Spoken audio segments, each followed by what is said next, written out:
ginagawa mo dito? Bakit ka nagugulo? Nasusulat na ang bahay ko ay bahay kalanginan.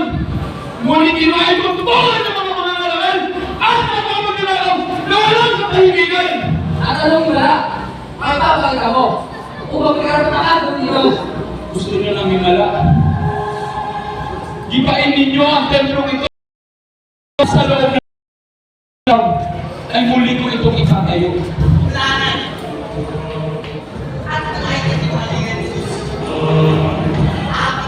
Hindi na naman.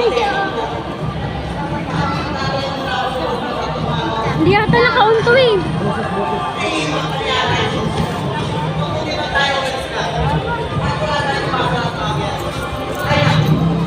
Hehe.